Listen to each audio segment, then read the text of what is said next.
I want to talk a little bit about this project titled Towards Resisting AI-Enabled Authoritarianism.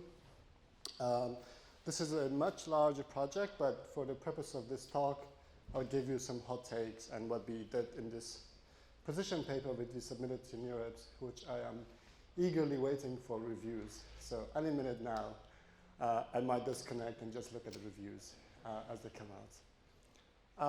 Yeah, so as Tomasz mentioned, I am at the Technical AI Governance Initiative at Oxford, where I lead the technical stream.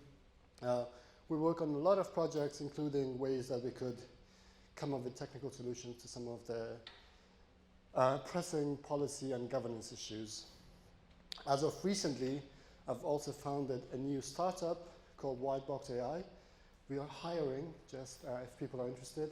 If you have background in technical ML, especially in interpretability and other safety methods, please do reach out. So this works? Great. I guess this is a very loaded topic and very political. How do you even go about working in this without being targeted or cancelled or not employable for the rest of your life? So to avoid all of these, we actually stayed away from defining what regimes or countries are liberal, what regimes are totalitarian and so forth and so on, but rather define a scale. Some countries may have more degrees, they have more features of liberal democracies, some countries may have less features of liberal democracies and so forth and so on. And then what can we do as a community of researchers without needing to become political scientists or experts of international relations in order to contribute to the field? So to start, how many of you have worked in here to make systems more accurate and capable? Can I get a raise? Have you worked on machine learning systems to make them more accurate and more capable? Don't be shy, it's fine. Now, how many of you have worked on systems in order to make them more auditable by courts and other oversight bodies? Okay, so just for context, maybe there was about 20 people who raised their hands for making systems more capable and accurate, whereas about 2 or 3 people raised their hands on making systems more auditable and making the oversight possible for governments and other oversight bodies. How many of you have thought about how your day-to-day research could be used for many issues, including surveillance? Okay, this is interesting. This is a little bit more than what I expected. So as you can imagine, there exists this massive gap between the number of us who work on making systems more accurate and capable versus those of us who want to make the systems auditable and transparent to oversight and government bodies. And this is the gap that I really want to talk about today.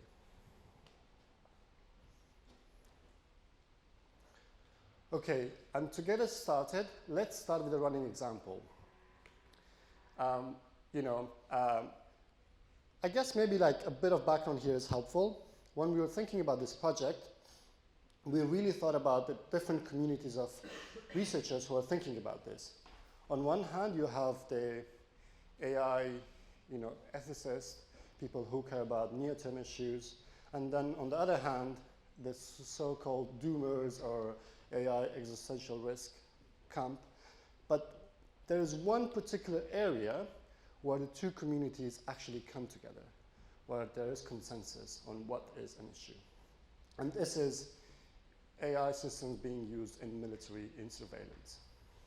Though this is, an example that people use often and the first thing that people go to, but I think it lays down a really nice place to start making progress towards the bigger problems. So if you live in the UK, like me, you might have been shocked by some of the existing systems that are in place for surveillance. So here is an example. And these are not hypothetical examples that might arise in the future, but in fact, they're already deployed and deployed in more than 40 countries. So how does the systems work? So you have facial recognition cameras at intersections, events, transit hubs. You have social media scrubbing, and they can purchase data from credit companies. So basically, they are now able to combine multiple sources of data. And then you train AI systems on quote-unquote past troublemakers to predict future behavior. And all of this can be made automated, right? So you no longer have to wait for a crime to happen in order to go and knock on someone's door. As I said, we didn't want to pick and choose and work on the common narrative, China, Russia bad, the West great, but rather there exist features in every country that are bad. So in here we have some examples from China, from the US, and from London and Australia. So how might this look? This is a really interesting example, right? And I want to make a claim here. And the claim is, I think most of you in this room will agree that surveillance is bad, or lack of safety in AI is bad. But the degree to which we actually understand and realize how bad this is, or how bad surveillance, or how bad risk from AI might be, is fundamentally underestimated and misunderstood. So what is happening in this image? As you can see, there are a bunch of protesters, I assume, marching for Black Lives Matter, as it's stated on someone's t-shirt. Surveillance cameras are identifying every individual with a confidence, and now they can record these individuals in a database and now map these back to other data points that might have about these individuals, right? And this is exactly what changes the equation. This is what how AI is different to previous technology. All technology can be used for harm, but the abilities that AI bring, the capabilities that AIs bring, is fundamentally different.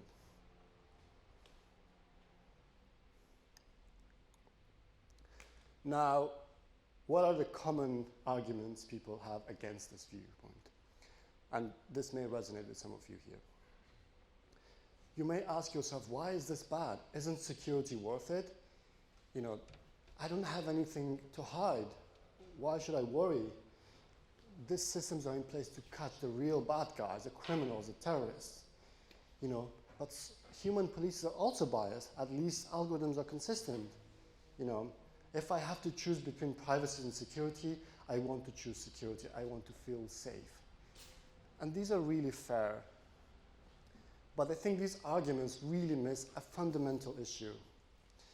There is a systematic change in power dynamics that makes democratic resistance impossible.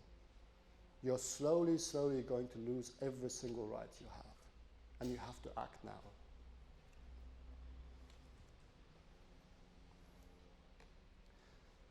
The real harm is systemic disempowerment. I think there's Jan. Jan has written a paper on this, so I think you can explore this further. But this systemic disempowerment can really destroy democratic agency through multiple mechanisms, 4 of which we talk about in the paper. The first one is chilling effects. The fact that you may know that there are cameras in place that would be surveilling you, you will self-censor. You want to now prevent going to protest or going even around the protest because of the potential risk that you might be identified and flagged. Preemptive suppression. Now, authorities can act on predictions. You don't necessarily need to commit a crime or even be suspicious of committing a crime. Your dissent can be prevented before it manifests. Asymmetric power. States seize everything. They have full control. You have no rights and no power to see anything. and you have no way of challenging the decisions that you can't understand, nor the developers of the system understand how they work. And of course, there's an impossibility of scale. The degree to which you can combine multiple sources of information makes human oversight really, really difficult. By the way, feel free to jump in if you have any points. So I thought maybe I'll, to make the degree to which I think this issue is misunderstood more clear, I wanted to go through a concrete example. So this is based on an experience of a friend of mine. Her name is not Maria. But for the sake of this example, her pseudonym is Maria. So Maria is an environmental activist. You know, she attends climate protests. You know, she loves going outdoors. She camps. She buys camping gears. You know, she follows environmental groups on social medias, and she happens to also live near some government buildings. Like most sane humans, she takes evening walks. Sometimes goes past protest sites, etc. In a traditional setting, where you don't have AI systems monitoring Maria's day-to-day behavior, both online and offline, Maria has some rights which she can exercise freely. If she breaks a law during a protest or any other activity, police can respond after the fact. She can challenge any of these charges in a court where there exists some legal representation. How might the equation change when AI systems are making decisions? So in the paper, we argue that AI changes the equation through many mechanisms, including these four. Data fusion. Fundamentally, the way the systems work, you know, they aggregate information and features in data points. So in this case, it may say, well, she bought a camping gear, she followed some environmental groups, you know, she may live downtown and she goes past some protests, etc. And there's this high risk associated with Maria being a risky person. Governments can predict what is the probability that Maria is going to be committing a potential crime. Systems can flag Maria days before a protest has been announced. And police can therefore visit her apartment or house. And furthermore, you may be familiar with some of these examples at Columbia and Harvard, etc. Maria's employers might get, you know, anonymous tips about her radical associations. You know, her landlord and landlady can, you know, receive security concerns about Maria's behavior and why she might not be a suitable tenant. And Maria has no right to challenge any of this because some algorithm decided which we cannot inspect. No crime occurred, so no legal process exists. What is the result? What's the outcome here? Maria stops attending protests, stops following environmental groups, changes her shopping patterns, and her demographic participation ends without any law being broken. And furthermore, Maria may not be employable despite she might have gone to Harvard or Columbia because she chose to stand against potential genocide.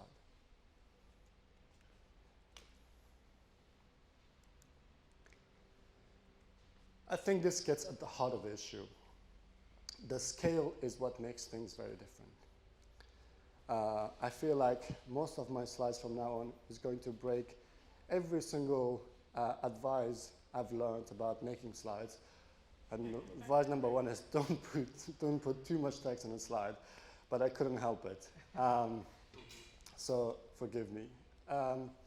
So in a human setting where, you know, you have human police overseeing society, you know, they have limited capacity. You can't really surveil everyone, you know, and you have to, you know, have some sort of evidence that something bad is about to happen or could happen. So, and it's expensive, you know, police officers, despite not being very capable or necessarily bright, they cost a lot of money, you know, so, and they can't surveil 24/7, so you need multiple of them. And if you're being surveilled by police, you'll know you're being surveilled because, they have to actually follow you or do something. And if they want to come and, arrest you or take you for questioning, they have to actually provide you with some evidence. All of this is assuming that we live in some sort of liberal democracy. The equation is very different if you're living in existing authoritarianism. And I want to focus on liberal democracies because often in this part of the world, the main narrative is China is bad, Russia is bad, the West is good. I don't necessarily disagree with the premise, but I'm saying that the equation isn't necessarily as clean as people may want to project. And under AI surveillance, you have unlimited capacity. You can monitor an entire population simultaneously. You can combine different sources of information, cell phone data, messages, emails, and so forth and so on. And they can actually pattern match based on previous information on you and on people similar to you. And obviously, if you have the right amount of inference and compute, there isn't much more cost to monitoring 1,000 people or 1 million people. The interesting component is that we don't know what's being done, nor the people who are using them know how the systems work. So this particular issue is both an issue that we should be worried about, but also celebrate because we can actually use this particular issue to help us resist.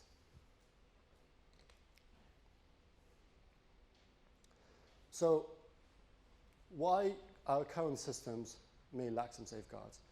Now that I hope I have motivated that this is a real problem and the degree to which this is a problem is misunderstood, I want to talk about some technical safeguards that you, who I assume most people here are technical, can help push forward.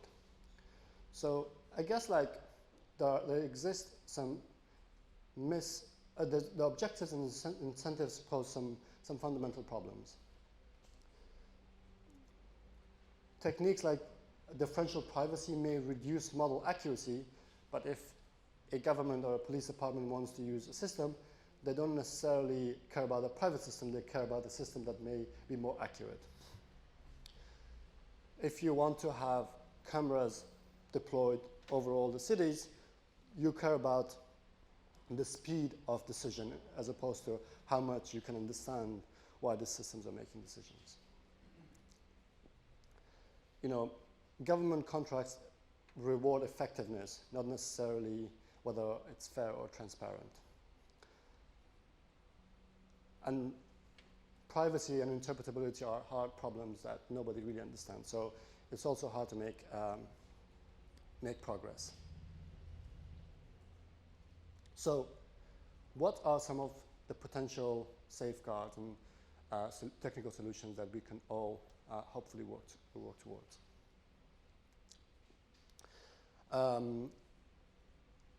So something that we wanted to do was figure out what's the wider community doing, not necessarily the AI safety, the X-risk build community, but the wider machine learning community, which is significantly larger. What we did was we found a bunch of keywords that we thought would correspond to the technical solutions that might help us resist some of these challenges, and we scraped the web. We scraped Open Review. It's legal. And this is what we found. So,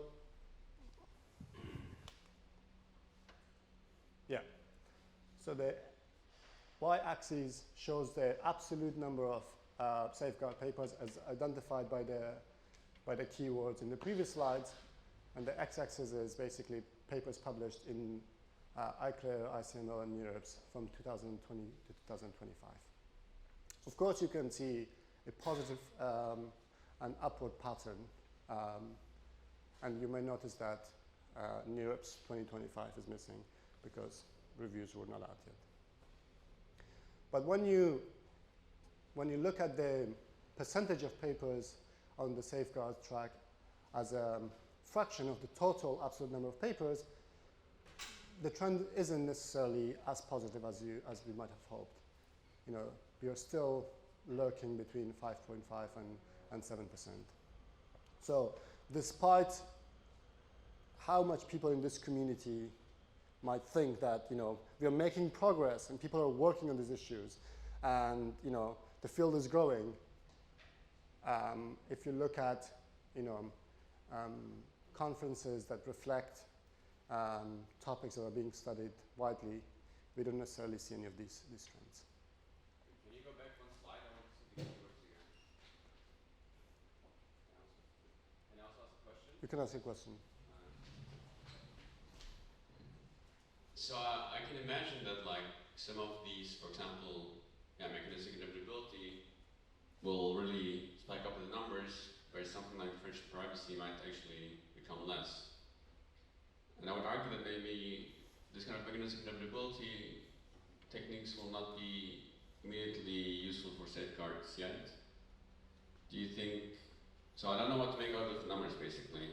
Yeah, great question. So the idea is that some of these keywords may also be used for, you know, capabilities as opposed to just safety. Yeah, that's a really fair point. And but I guess the view here is that if you understand how systems work, you can then choose whether you want to make them unsafe or safe. So we are primarily focusing on like, can we understand the systems? Therefore, we can make it, we can turn it such that we can resist these power dynamics. Great. Okay. I really want to emphasize that from now on, I'm going to mainly be talking from an academic point of view, as opposed to somebody who really stands by these proposed solutions, because it's very easy to get lost and, you know, think that we can actually fully solve these problems in a technical manner.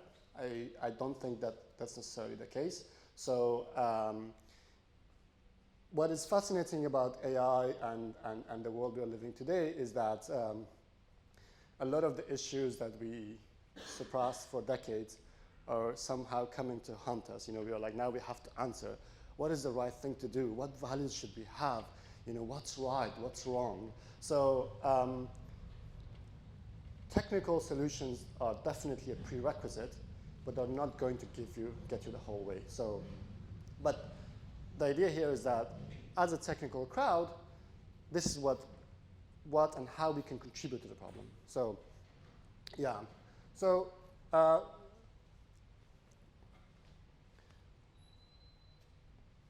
with a lot of the examples I gave, privacy was an important one. So, what is the problem? The problem is the police may query, show me people who might be camping, who bought camping gear and followed climate activists. And then, because they're, you know, they have these large databases about people, the database might actually bring and show like 23 people that matches that perfect targeting list. With privacy techniques, which I'll have a different slide on, you can, the basic idea is that you add some random noise to the answer. Sometimes now the system may return 19, sometimes may return 28, you know, sometimes 31. The key difference here is that you actually have the real patterns, thousands of people, but you want to somehow survive the noise. So individual targeting becomes impossible, but systems might still give authorities or people who are trying to protect us the ability to catch real bad guys, as opposed to just those that happen to match the pattern. If you're interested in this, we actually delivered a NeurIPS tutorial on how to go about meaningfully preserving privacy in machine learning and how we can evaluate machine learning systems. Sorry, somebody's celebrating this, which is great. Unfortunately, you may need to have like paid or registered for the conference.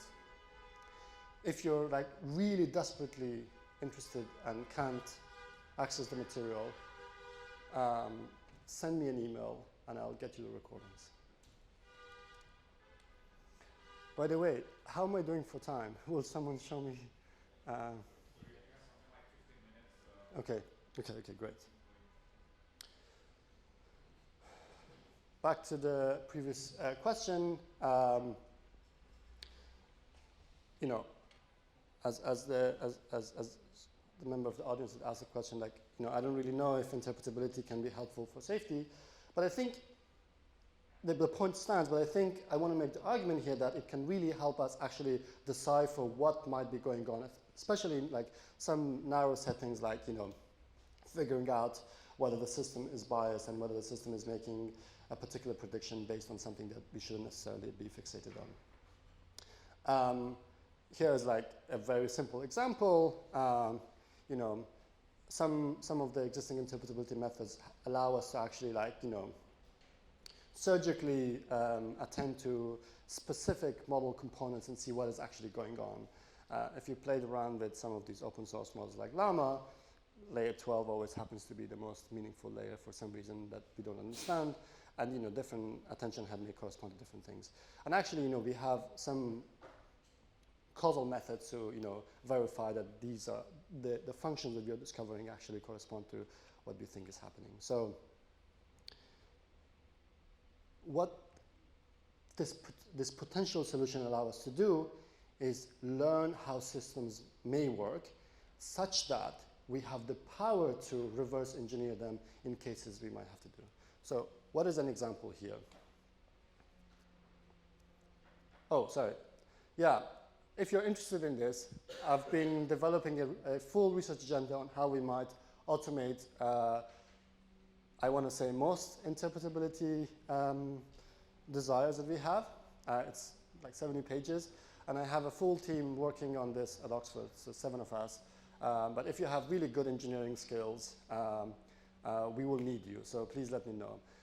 And I'll give you a brief, I've just taken a screenshot of the paper, so the proposal. So this is for everybody who's been giving comments. So the proposal is divided into 8 research questions, and the high-level goal is very simple.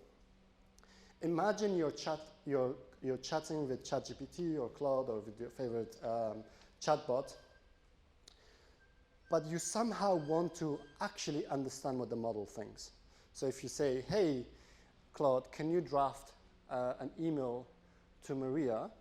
And when Claude drafts an email to Maria, you may want to ask, what did you assume about Maria's gender? It might give you some, you know, distribution over the genders. And then you may want to have intervention tools like, actually, when I ask you to draft emails to Maria in the future, you must always be gender neutral. And you want to have ways to verify this. Furthermore, you may want to, so you now have the ability to edit models using natural language, using an interface. So if you think about other desires that we have when we're doing interpretability, we try to basically cover most of these in an automated fashion. I'm very excited by this, so very happy to talk more. What's a further potential solution? In the paper, we talk about adversarial robustness, and I think the perfect example here is that in some of the protests in Hong Kong, some activists took down one of these surveillance cameras, reverse engineer what algorithm they were being used, and figured out that actually it's a typical machine learning algorithm. And they also suffer from typical adversarial robustness. So they figured out that if they were wearing specific like hats or stickers in some parts of their face, the system would no longer able to classify them as who they were, but like now they would say, oh, here's a chair, here's a table, here's a dog, which it's really funny because on one hand we're like, oh, we don't understand how these systems work. On the other hand, we can use our lack of understanding of how the systems work or why they fail in order to help us resist.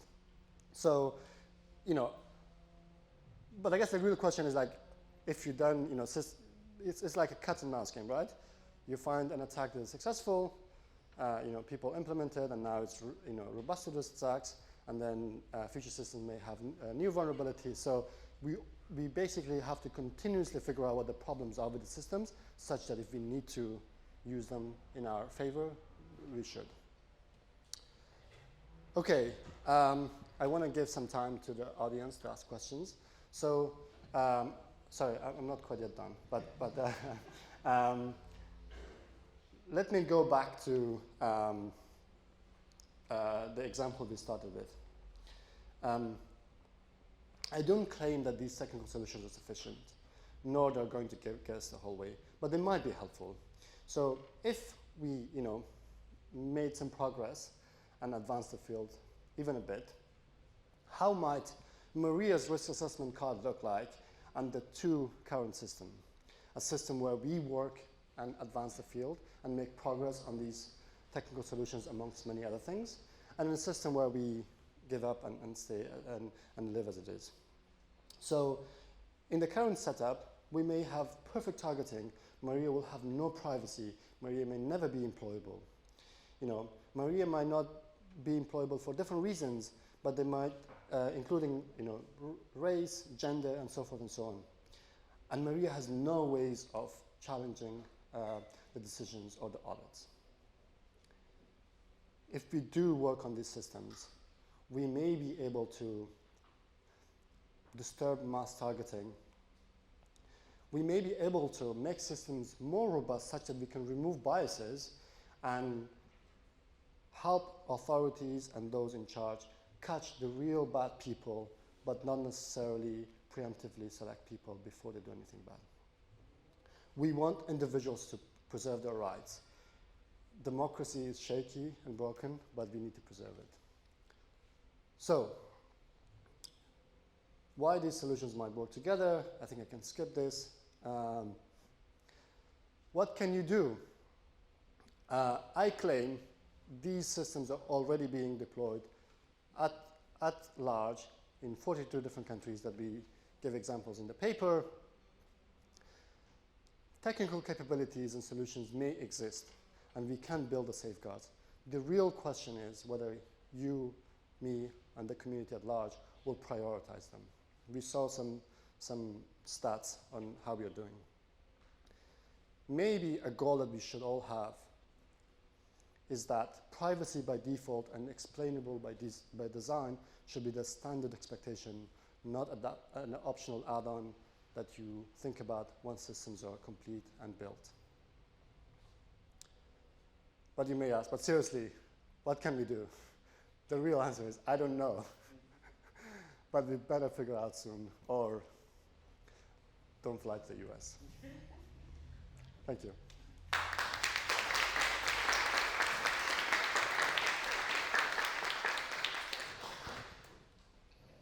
Yes, thank you so much for the talk. Wonderful talk. We have time for some questions, so we'll start here. Thanks for the talk. This is super fascinating and a bit concerning. I understand that GDPR does not apply to law enforcement, and that's really a shame, because isn't this exactly why safeguards like GDPR in the EU were adopted? And do you have any recommendations for what, if any, legislative measures politicians should take? Yeah, that's a great question. I think last year, I saw some really concerning statistics.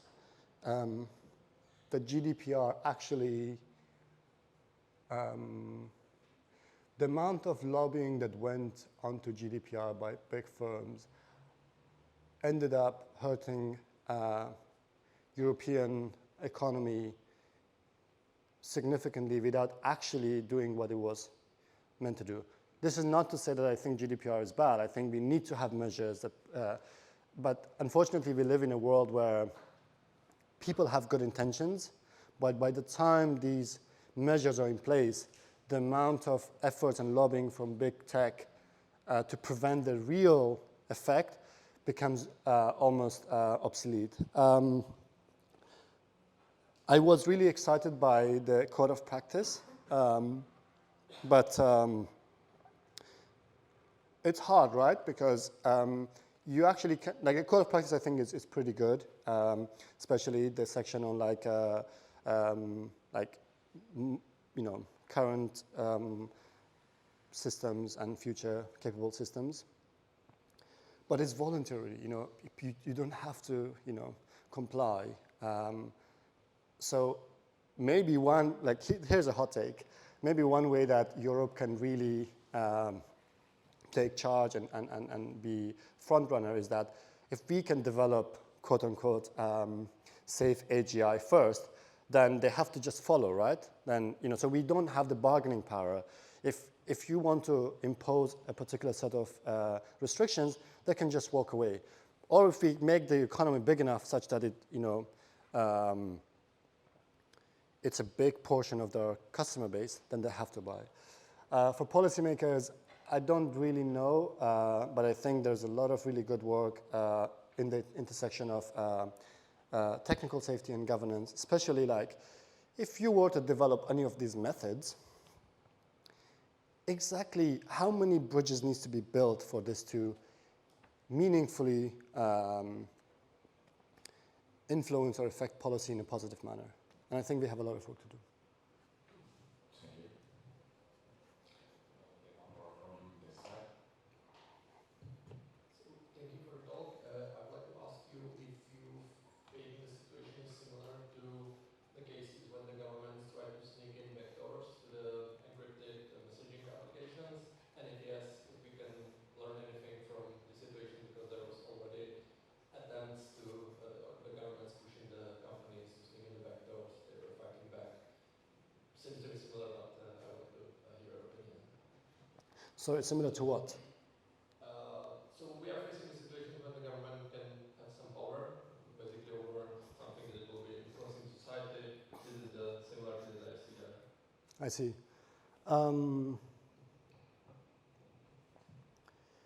Yeah, can we have backdoors that help us figure out if governments are abusing power?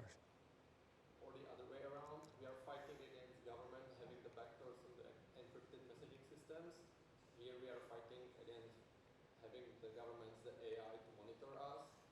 There were some real attempts by governments having the backdoors. The companies are fighting back. I don't know, maybe there are some lessons to how to fight back effectively, basically. Yeah, I don't know actually anything about government backdoors, sorry.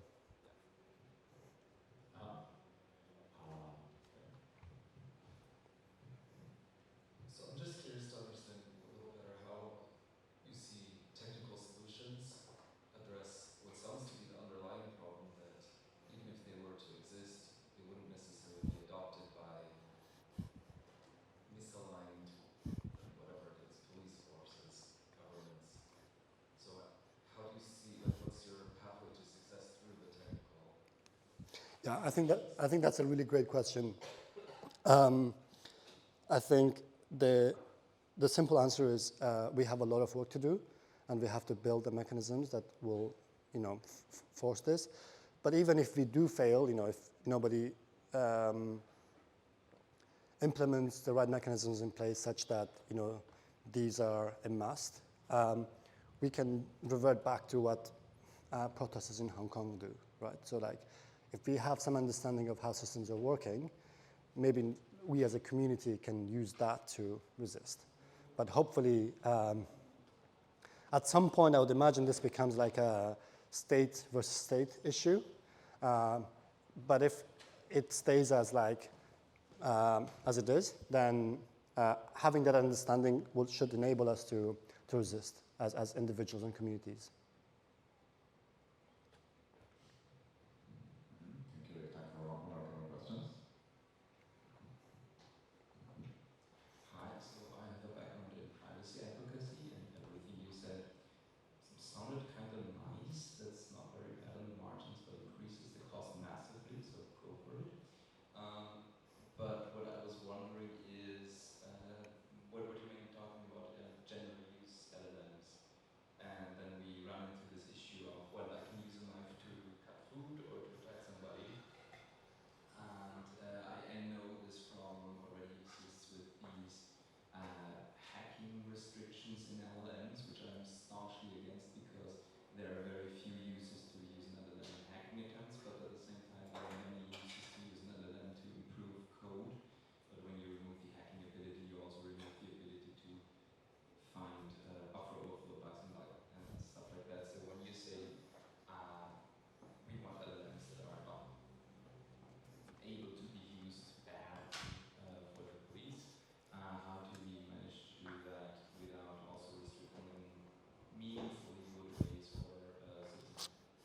Yeah, that's a great question.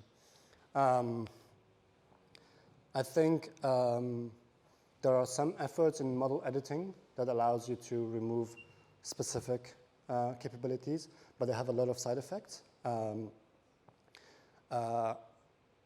We do have a research question on like how do you do targeted model editing? So how do I, remove a particular model's ability to do X, such that X is related to Y in this particular manner without influencing that particular effect? It is an open research question, and I'd love to chat more if you're interested in this.